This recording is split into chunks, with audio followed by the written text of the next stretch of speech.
Yup, good morning. This is Papa JJ. So, marami nagre-request po ng review ng Dongfeng Nanobox sa Sibira pa po sa Pilipinas. So, isa po kami sa pinagpala na magkaroon ng Nanobox. Una sa mga batch na na-release this November. Na-receive namin to last November 7 at GAC Pasig. Tara, reviewin natin para sa gustong humingi ng review. So pagpasensyahan nyo na hindi ako vlogger, no? So I'll do my best kung paano ko siya ipe-present sa inyo ng maayos. So let's start. So ayan, pasukin na natin itong Dongfeng Nanobox. So ito yung tsura ng susi niya. Unlock natin. So ito yung loob.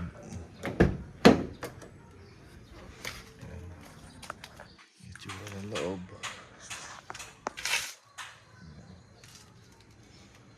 So, tamang family car lang siya sa small family. You can fit, I think, 5 people. So, ayan siya.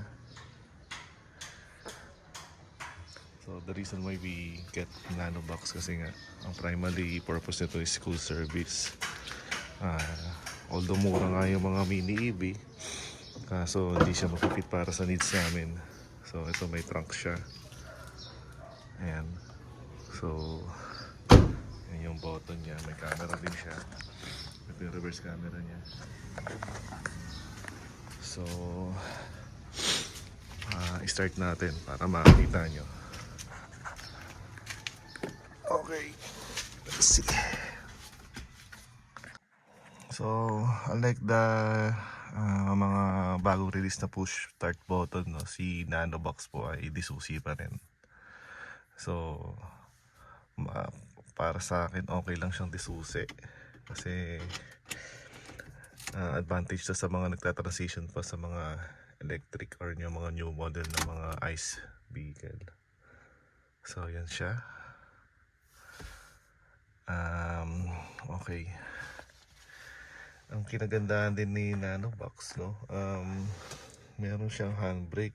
So yung mga transition from the traditional internal combustion engine, hindi siya masyado maninipan. Pause muna natin pa. Okay, so may handbrake siya. So ito yung nagustuhan ni Mrs. Hindi siya masyado maninibago. Pero dun sa pag-change ng gear, ito na siya. Hindi na siya yung parang cambio na dihawak. So circular siya options. So we have drive, neutral, and reverse. So may safety feature naman to. Kahit i-drive mo to, hindi ka agad siya mag-aandar na mag-accelerate. Not unless na balik ka muna sa neutral, na apakan mo muna yung brake. Apakan mo yung brake, then i-ignite mo siya ng saglit sa susi. So pag in-ignite mo to, dapat magkaroon ng okay dito para maging ready siya umandar. So yan, magkakaroon siya ng okay. Makikita niyo yan. So that's the time na makikita nyo si Dongfeng Nanobox na ready to go na. So paano nung i-ignite ko siya, nagkaroon siya ng okay. Makikita nyo to, no, naka 100% full charge to. Ito yung parang distance estimated niya, 356 kilometer range, no. So ang odometer lang nito is sa 458 pa lang. So yung DTE, yan yung estimated na kaya niyang takbuhin at 100% full charge. So ito, mga Chinese character, no, hindi ko pa alam kung paano ito mako-convert sa English, pero right now ginamitan ko ito ng Google Translate na nako-convert naman niya. So technically yung may letter A na yan is parang yung travel distance A mo, na para sa regular ICE din meron A and B. So ito yung pindutan yan, set 10 kilowatt hour per 100 kilometer, no, yung upon 100% charge. Although magbabaris pa yan, no, nag-i-increase yan depende sa pagtakbo mo, paggamit mo ng unit, aircon, window, traffic. Depende yan kasi gagamit ka ng battery. So ang advice dito, the lower is the better. So yun yung average kilowatt hour niya per 100 kilometer. And another option, hindi ko alam to ano, kilometer per hour. Siguro ito yung ano, yung actual magagamit mong speed, average speed naman, using the nano box. Ito yung distance B, no? Yung nande-reset ko na rin sa 0. So ayun lang, ito hindi ko matanda kung ano to pero I will share na lang sa different clips na lang kung ano meaning nito. But I have the screenshot of what is the meaning of this one. Ito sa maintenance, no. So 4,551 kilometer left before we do the first maintenance. So yan, TPMS. Ayun lang. So ayun lang yung features niya. Sa infotainment naman, basic lang din. Yung radio, pinagandaan dito, touchscreen, no. Unlike dun sa first option namin na gusto namin sana yung bingo, they have also a 2 screen. Yun nga lang, naging 1 million variant na siya. So ito, it has a longer range and also has 2 screen na pwede mong gamitin. Kasi yung isang entry level ni bingo is 1 screen lang, yung dito lang. So wala siyang infotainment. So ito may kasama na. So ito yung option ng paglipat ng channel. So ganyan lang siya. So tayo sa home. So ito media, new energy, battery consumption. So ito makikita mo yan, yung details ng battery niya, SOC, energy consumption, electric motor. Pag ang nangyayari dito, pag nagko-consume ka ng battery, lalabas na arrow yan papuntang palabas. Ibig sabihin nagko-consume ka for electric motor. So habang umandar din yan. Pero pag nagre-regenerative braking ka, nagcha-charge back siya, no, sa battery. Ito naman yung under, yung baba. So yan yung function niya. So we also have a Bluetooth option. Ito settings. So hindi ko na elaborate to, no. For exploration na lang to since basic naman to. Hindi ko rin kabisado pero it's easy to explore, no. Touchscreen responsive siya. So may plastic pa nga to. So ayan, so yung aircon, napakalakas ng aircon nito.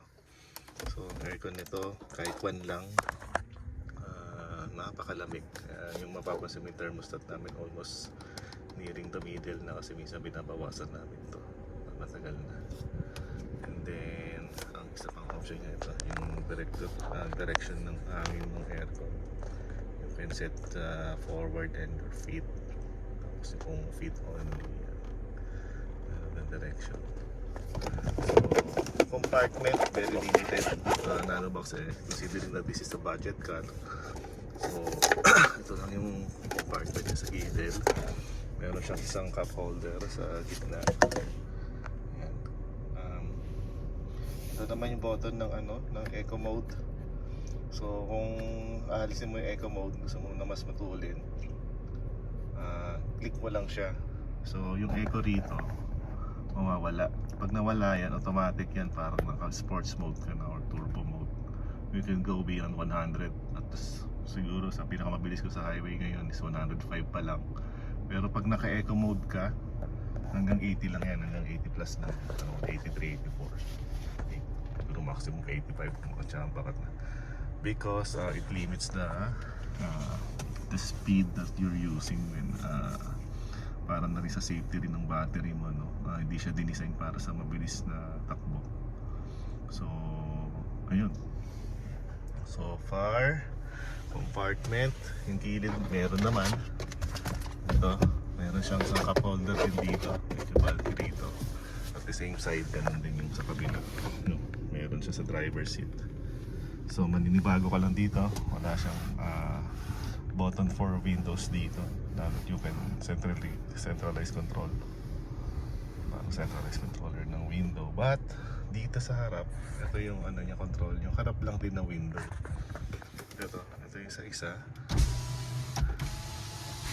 Ito naman yung sa driver seat. So you don't have any control sa back seat naman, no? Sa back seat, meron silang sariling controller. So yan. Ay, nakalock pala. So ang pag-unlock ng window dito din pala. Ito yung control. Kung may mabata kayo kasama sa likod, you can control them, no? May child lock din naman yan. Ito yung window. Safety function, nasa inyo rin yung control. So yan, control mo na yan. So manual lock. Ito. So traditional lang yung handle ng ano, pag-unlock. And then lock ko muna. Kalimutan ko. Ito yung control ng side mirror. Yan. So hindi dyan din. So basically that's a good functions, no, for a basic car. Wala nga rin pala siyang compartment dito, no? Mapansin ko. At the same time, wala rin compartment yung nasa passenger. Yung upuan, hindi rin nahati. Unlike sa Celerio ko na pinanggalingan ko, yung manual Celerio ko na 2019, nahati siya sa dalawa. Although yung ibang mini EV nahati rin, no? Pero itong Sinano box, wala siyang option na 60-40 or 50-50 na paghati ng ano, ng upuan sa likod. So far, handle, meron si passenger. Pero sa harap, in front, yan din yung wala sa Nano box. Wala siyang handle. So meron siyang mirror dito. Ordinary lang. So far, that's it. Ang ginawa ko pala rito, before I use this, no, pina-installan ko na rin ng RFID dito. So bago kayo meron siyang libreng tint, visor cut nga lang, pero nung full cover ko na yung windshield ko, naka-install na ako ng isang RFID sa SLEX, pero wala pa ako sa NLEX. The reason may butas yan, pina-ready ko na. I'm using a nano ceramic Phantom tint. So far, yun lang. Yung speed, yung actual na driving experience, separate ko na lang yung video, or kung kaya kong include dito, I will do. Maraming salamat.